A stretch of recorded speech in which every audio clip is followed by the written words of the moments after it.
Peringatan ini menjadi satu nasihat yang sangat berharga buat kita semua. Karena mau tidak mau, siap dan tidak siap, semua kita pun ujung-ujungnya pasti bakal kullu nafsin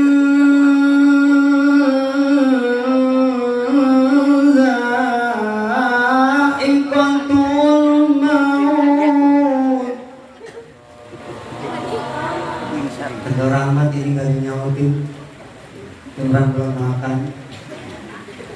Diulang. Saya ulang, Bapak Ibu jawab dengan lafaz Allah setuju.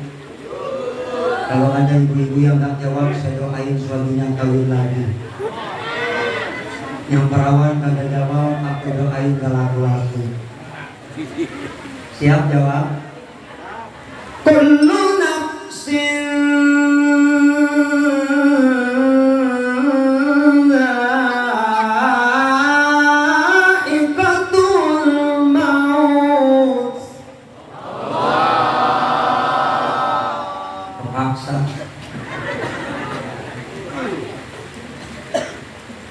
tiap yang berjiwa pasti bakal. Kematian ini adalah sebuah kepastian yang pasti akan kita hadapi. Karena itu, kalau kita sadar kita bakal mati, maka jangan pernah menjadikan dunia ini sebagai tujuan, tetapi jadikanlah akhirat tujuan kita. Karena ada hidup sesudah mati, ada akhirat sesudah dunia. Siapapun manusianya, setinggi apapun pangkat jabatannya, sebanyak apapun harta kekayaannya, sekuat apapun badannya, semuanya pasti bakal mati. Itu kata Nabi datangnya mendadak, sifatnya pun sangat unik. Apa uniknya? Kam min wajhin sabi wa badanin sahih wa lisanin fasih. Berapa banyak orang yang wajahnya ceria, badannya sehat, lisannya fasih, tahu-tahu itulah uniknya kematian. Malam asik ngobrol, tertawa bercanda, tertawa terbahak-bahak, tahu-tahu pagi jipul. Tahu jipul kan? Darahnya yang malam asik ngobrol, tertawa terbahak-bahak, pagi-pagi mati biasa. Sore ngobrol, malamnya mati biasa. Yang luar biasa, sorenya mati, malam ngobrol sama kita. Bagus. Itu yang luar biasa. Pernah belum ngomongin kayak gitu? Jangan memedih.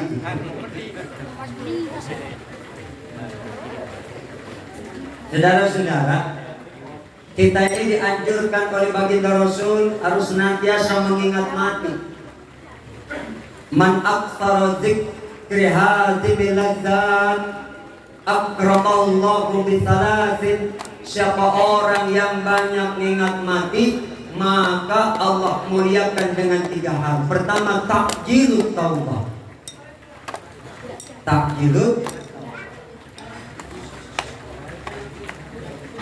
kita bersegera untuk bertaubat kepada Allah. Kalau kita punya salah dan dosa sebanyak apapun kepada Allah, andaikan sebanyak air di lautan, penuh dosa kita seisi langit dan bumi ini, kalau kita mau bertobat, Allah Maha Pengampun. Allah Maha Pengampun, asalkan kita mau bertobat. Wasari'u ila maghfiratin min rabbikum wa jannah. Bersegera kalian kepada ampunan Allah. Artinya menurut Ibnu Abbas radhiyallahu an, bersegeralah kita ini untuk banyak-banyak berbuat amal baik. Hidup dan kehidupan ini merupakan anugerah yang Allah berikan kepada kita. Hendaknya kita isi dengan amal soleh.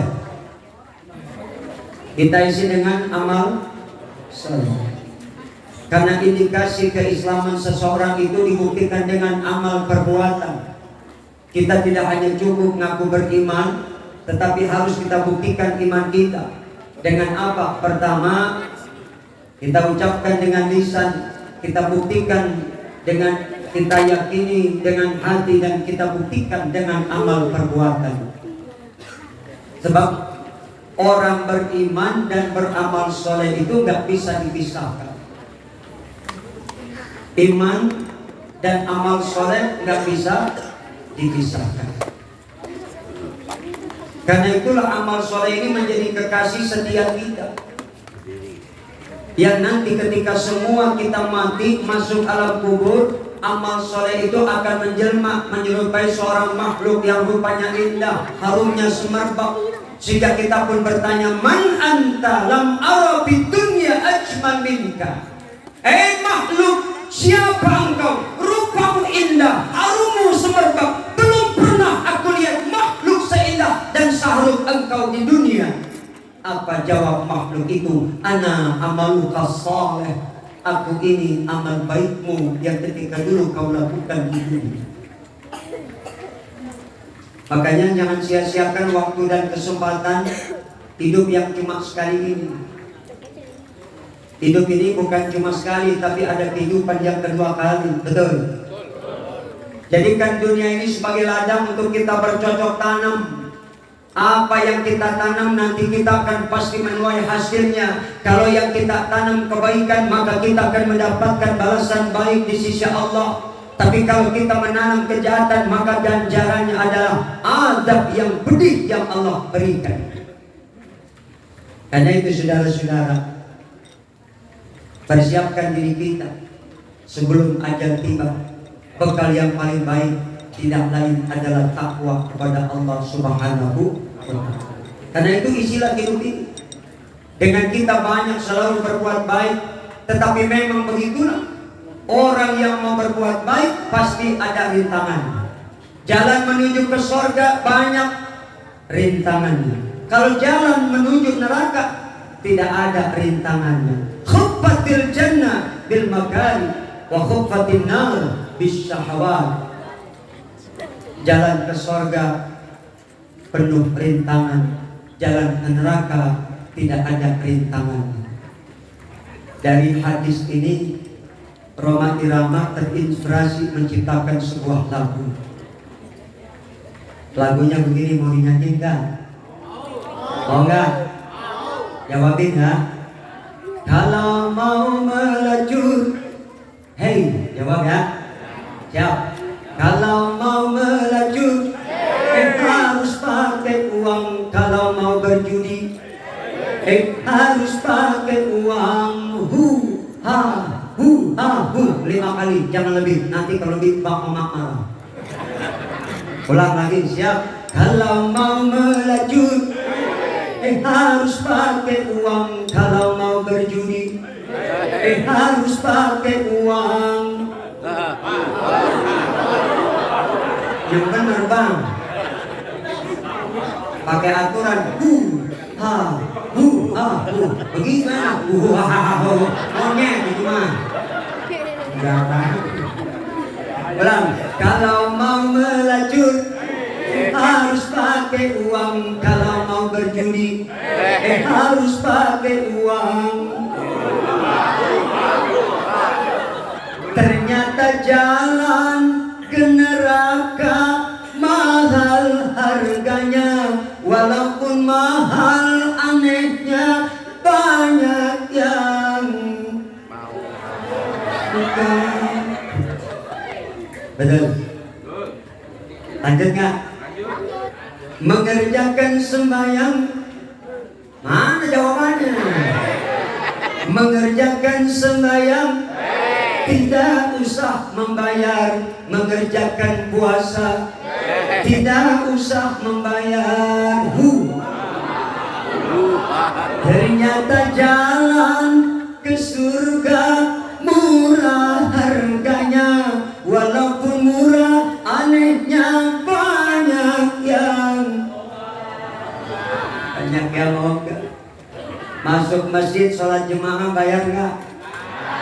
Ada nggak DKM masjid melegek depan pintu? Ibu mau ngapain sholat? Bayar. Nggak. Masuk masjid nggak bayar, sholat jemaah nggak bayar, baca Quran nggak bayar, sholat duha nggak bayar. Tapi banyak orang pada ogah masuk ke masjid. Emang begitulah fenomena akhir zaman.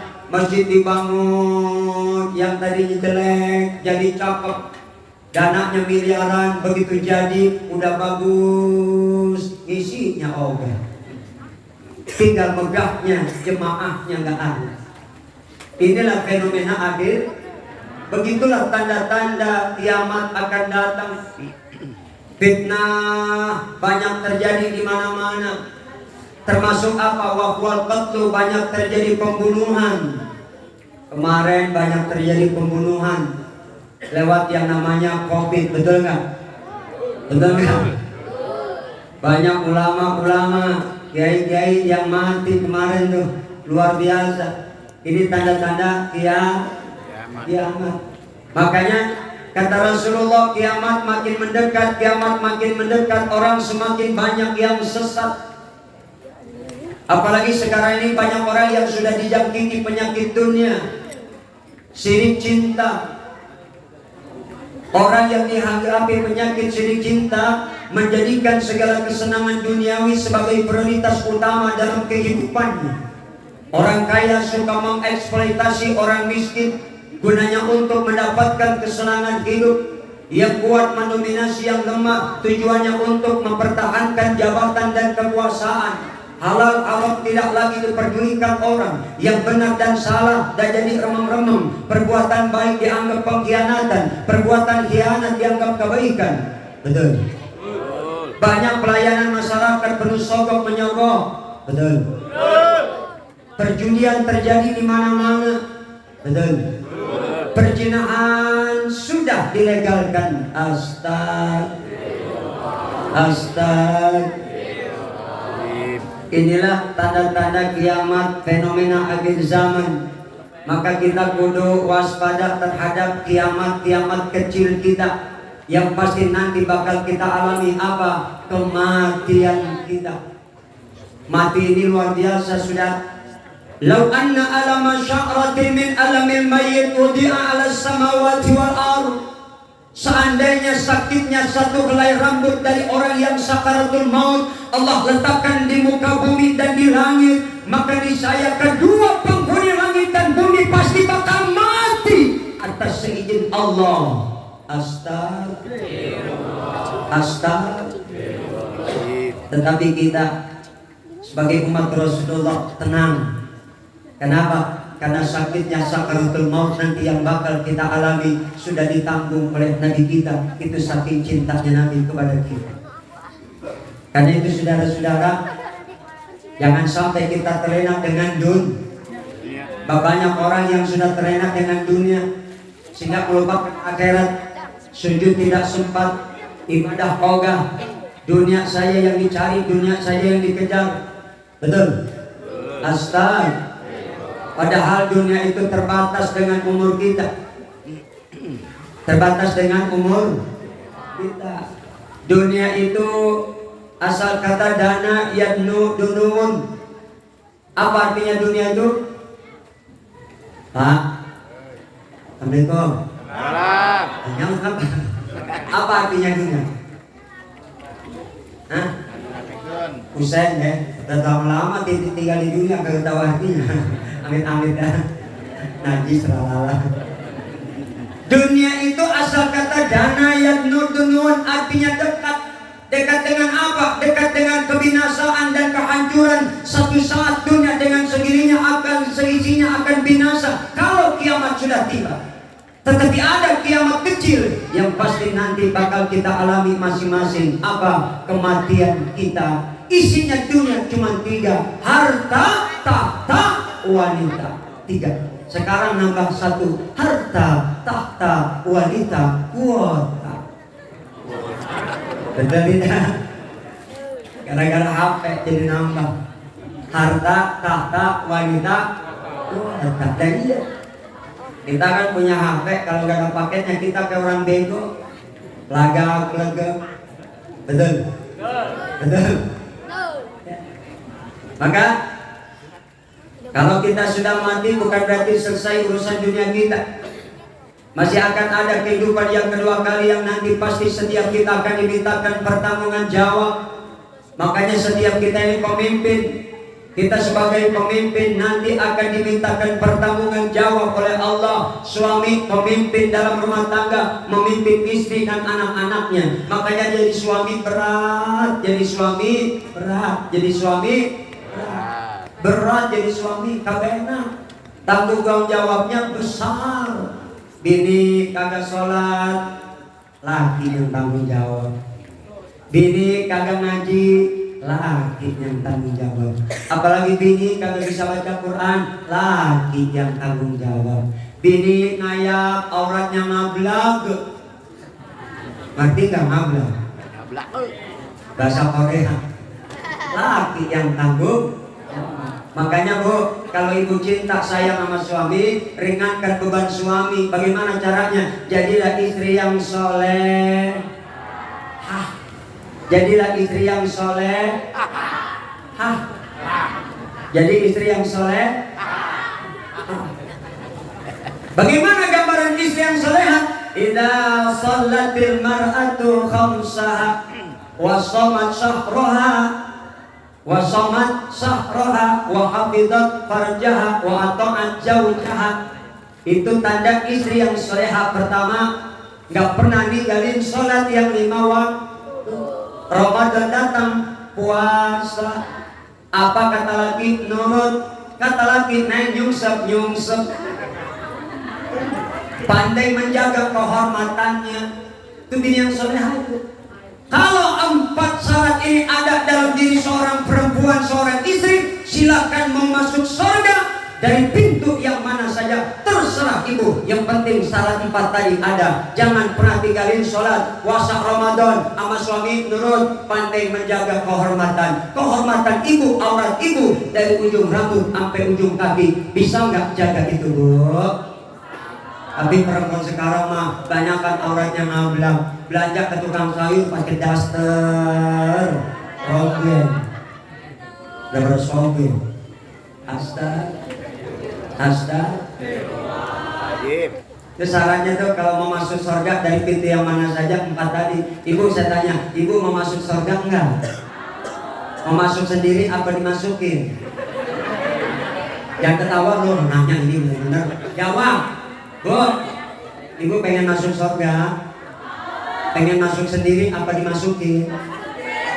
Dimasukin Pak. Ada yang jawab masuk sendiri. Dua-duanya benar nggak sih Ustaz? Benar. Ada yang masuk surganya dimasukin, ada yang masuk surganya masuk. Siapa yang masuk surganya dimasukin? Mereka orang-orang yang ahli sholat. Udah salah kenceng lagi. Mereka orang yang ahli sholat. Maka jangan pernah tinggalin sholat 5 waktu. Sebab itu adalah penentuan. Makanya hidup ini Allah ciptakan dengan tujuan yang pasti, bukan untuk senang-senang. Diperintah Allah kita ini untuk ibadah. Wa ma khalaqtul jinna wal insa illa liya'budun. Tidak aku ciptakan bangsa jin manusia melainkan untuk beribadah, menyembah kepada Allah Subhanahu. Jadi tujuannya pasti bukan untuk senang-senang, bukan untuk koyak-koyak. Maka dunia ini jadikan sebagai ladang akhirat untuk kita bercocok tanam. Ingat-ingat kematian, siapapun kita pasti bakal nunggu giliran. Untung mati gak ngikutin abjad. Lah kalau ngikutin abjad yang hurufnya depannya A, mati duluan. Ahmad mati terus. Ada yang namanya Ahmad. Ada.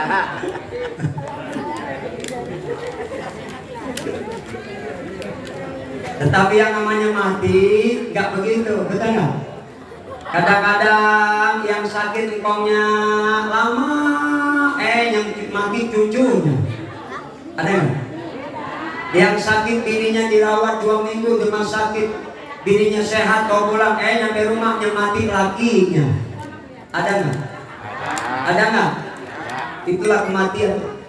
Nggak pandang bulu. Jadi jangan pernah kita jangan pernah kita sebab kematian datang mendadak. Siapapun manusia yang berlaku sombong di dunia ini pasti ujung-ujungnya bakal mati.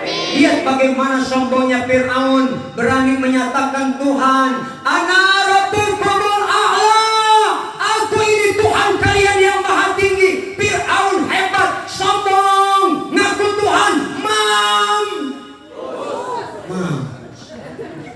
mampus nggak? Raja Namrud hebat, ngaku Tuhan, lah Ancung Ato aja mati. Ancung Ato. Tahu Ancung Ato? Ancung Ato. Kurang hebat bagaimana Pak Harto 32 tahun jadi presiden, memimpin negara, tanah selebar jagat, harta sebiji bun, 7 turunan kagak habis. Itu Pak Harto hebat, itu yang kaya banget mati, abadi miskin. Betul. Wahai manusia, jangan engkau tertipu daya oleh dunia yang fana sebagai tempat ujian bagi kita. Dunia sementara, akhirat selama-lamanya. Orang kaya mati, orang miskin mati, raja-raja mati, rakyat biasa mati, Pak Presiden mati, Bapak Raden mati, Pak Gubernur mati, tukang bubur mati, Pak Insinyur mati, tukang sayur mati, Bapak Menteri mati, tukang teri mati, wali kota mati, tukang payah mati, Pak Bupati mati, tukang patri mati, Pak Polisi mati, tukang terasi mati, Bapak Camat mati, tukang tomat mati, Bapak RW mati. Ada nggak RW? Ada. Bapak RW mati. Pelan nih, ngomong lagi. Yang Pak RW nih, warga Misomo. Bapak RW mati. Tukang kue mati. Bapak RT mati. Tukang nete mati. Tukang nete mati. Ibu-ibu mati. Bapak-bapak mati. Aki-aki mati. Nenek-nenek mati. Guru-guru mati. Kiai-kiai mati. Jakat tingkir mati. Belakangan jagoan mati.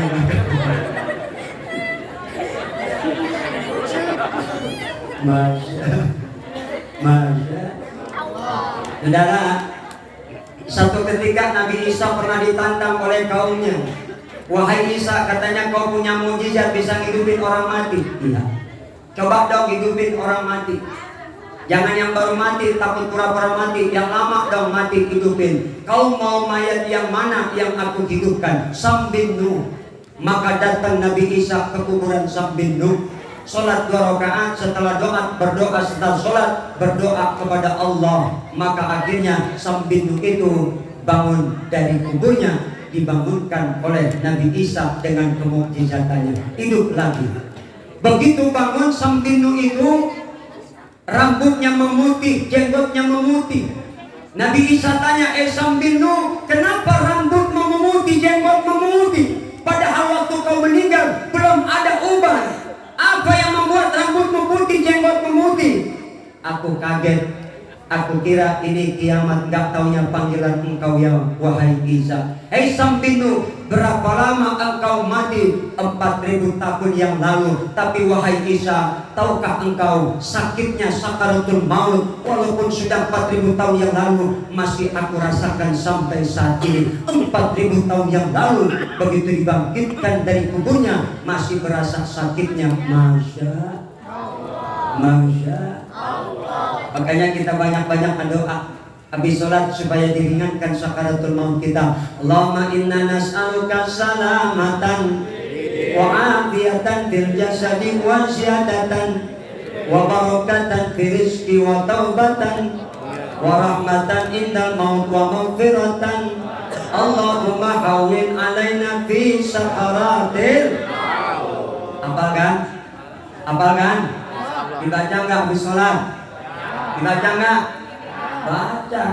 Kadang-kadang habis sholat ogah bat doa sombong. Naudzubillah min. Doa habis sholat angkat tangan. Doanya baru diucap. Kadang-kadang angkat tangan. Doa melegek aja. Dia aja kagak diucap. Malaikat gegode abul kata. Doa itu bagi angkat tangan. Apa yang didoakan diucap. Ngucapnya kudu jelas. Kadang-kadang ada selesai sholat angkat tangan doa. Doa sama doa. Ngucapnya kagak datang. Namun bocah ikut sholat jemaah pulang ke rumah, mak nanya, Cok siapa yang sholat yang jadi imam? Cok Ustaz Abdullah. Doa apa Cok? Namun kok doanya maut-maut aja. Banyak yang mampus mah. Banyak dok. Boleh kita berdoa minta panjang umur, boleh? Boleh nggak?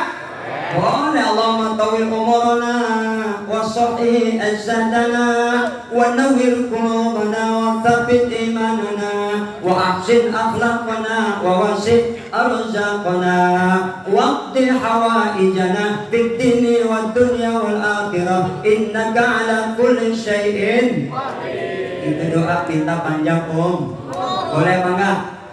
Boleh, asal jangan ngedoa ya, ngedoa jangan mati-mati. Nggak ada orang pasti bakal mati. Ada orang ngedoa, ya Allah saya jangan mati-mati kayak sampai kapanpun. Lah kan ada. Semuanya pasti bakal mati. Maka kalau kita sadar kita bakal mati, ayo persiapkan diri kita. Banyak-banyak amal soleh kita lakukan supaya nanti ketika mati kita udah tenang karena sudah banyak amal kita. Macam-macam cara orang menghadapi mati. Ada yang berani mati. Siapa itu? Orang yang putus asa. Orang kalau putus asa kan berani banget mau mati. Anak muda nih putus asa gara-gara putus cinta, berani banget mau mati. Digantung diri di bawah togel. Orang yang berani mati itu orang yang putus asa. Usaha utang numpuk nggak mampu ngebayar, mati. Ada lagi yang takut mati. Siapa itu? Orang yang sukses, terutama orang kafir yang sukses. Ada juga orang Islam yang gak punya iman sukses, takut banget mau mati. Kenapa? Badannya banyak, bininya banyak, kontrakan bererot, tanah selebar jagat. Dia ingat aja, ya ntar kalau mati, ya bini gua, ya mana montok-montok, ya mana empat lagi, ya kontrakan gua, ya tanah gua, ya takut banget.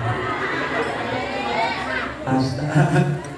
Ada lagi, mati ayo, hidup pun ayo. Siapa orang itu? Orang stres.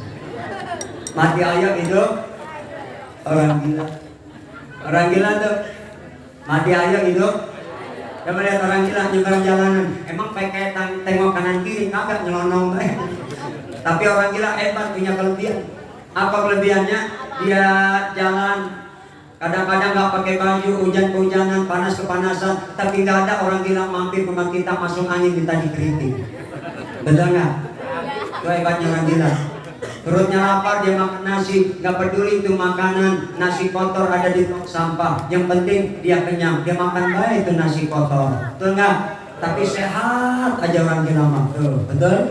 Orang gila kan. Jadi bapak kalau pengen sehat terus, ya. Yang keempat, hidup segan mati tak mau. Siapa itu? Bajingan tenggih. Bajingan tenggih. Hidup segan, mati tak mau, bajingan tengik. Kenapa hidup segan? Mati tak mau. Segala macam dosa udah dilakukan, betul? Rampok, begal, bunuh, merkosa, mabok, minum minuman keras yang diminum sampahnya, pulaunya, martini, vodka, aok, mensen, topi miring, brandy, whisky, heroin, morfin, putau, sabu-sabu, fetidin, amfetamin, simidin, sididin, ditenggak-tenggakin. Astar. Mati tak mau karena belum ada persiapan amal. Yang terakhir, mati membawa iman. Semoga kita bagian yang terima ini. Mati membawa iman, kita bawa sampai mati. Tapi sekarang yang dibawa-bawa bukan iman, tapi kebanyakan yang dibawa HP. Betul kagak? Mana-mana yang dibawa HP, di motor, HP, di mobil, di kantor, di pasar, mau mandi, lagi mandi, habis mandi, mau makan, lagi makan, habis makan, mau berak, lagi berak, mau gedek, HP juga. Mudah-mudahan ada manfaatnya. Saya nggak lama-lama karena saya punya acara kebetulan ya, karena diminta untuk isi pengajian di sini, jadi saya pergi dulu. Insya Allah mudah-mudahan jumpa lagi di lain kesempatan. Amin ya rabbal alamin. Semoga ada manfaatnya.